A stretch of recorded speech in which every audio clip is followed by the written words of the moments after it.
As part of the regular maintenance for your Aurora or Northern Lights cytometer, you should consider running a long clean at least once a month. If you use your instrument a lot more regularly, say 7 days a week, 24/7, you might even want to do it once a week. When you run a long clean, you end up flushing bleach through the entire fluidic system. And this helps keep all the valves and pumps clean and clear of anything that might be building up on your system over time, as your users are running lots of interesting samples through the system. Before you run the long clean, you'll want to get a few materials ready. First, you'll want to create a solution of 10% bleach. We make this from household Clorox bleach and just dilute it 1 to 10 in DI, very clean water. And you'll want about 1 liter of this. Here I've made about a 2 liter 10% solution. You'll also need 2 fax tubes. One needs to have 3 mLs of DI water in it.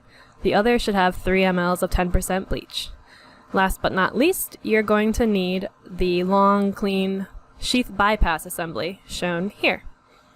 Once you have all of your materials ready, go into the SpectraFlow software, log in, go to the acquisition menu, and on the cytometer menu here, select long clean. Once you have that up, it's going to say all the same things I just did. The new sheath filter, you only need to replace that about once a year or so, so just ignore that item if it has only been 6 months or less frequent than that. You'll want to make sure that your waste tank is pretty empty, because you will consume a fair amount of fluid, and if you're running at a full state, you be good to your instrument and go ahead and empty that before you begin. Next, you're going to want to move the sheath line over to your 10% bleach container. So here I put my 10% bleach in one of the 4 liter tanks that came with the instrument, and I just move the tube over. You can make that 10% bleach solution in a large beaker if you'd like, or an Nalgene of some sort. And if you do that, simply unscrew the cap to this container and move it over to that container to draw that 10% bleach into the system. Once you've got all of that set up, go ahead and click Continue on this dialog. The next step is to take off the sheath filter. The reason for doing that is if you get bleach in that filter, it takes a long time to flush it all out, which means it could go through your samples in the flow cell for the next user after you're clean. So let's just be safe and go ahead and pull that out. You'll want to remove the sheath filter, starting with the fittings from the left and working your way towards the right.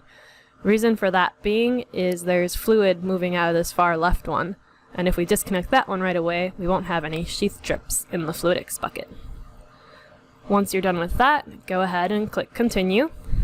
Next, we're going to install the sheath bypass assembly, and it's got 3 little prongs. The order that you attach them doesn't really matter, but if you try and follow the picture here, that's a good guide. When you're installing it, go ahead and put the leftmost connector in first, then work your way back to the right like this.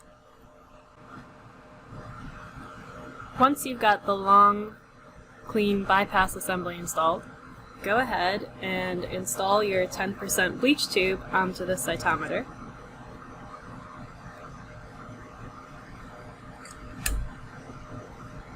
Then, click Continue. You'll notice the sample line comes down into the bleach tube, and the system's going to start running all of that bleach through the system.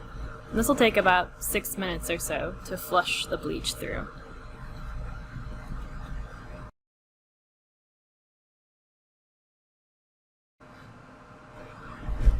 When step 3 has finished, you'll get this prompt for step 4, so you'll want to follow the directions that it shows.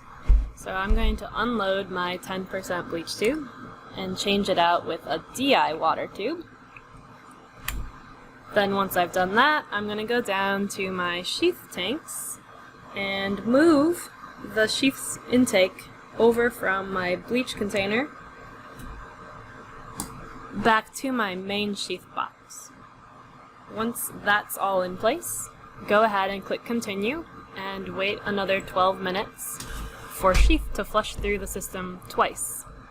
Has to go through twice in order to get all of the residual bleach out of the system so that the next user's samples will be safe.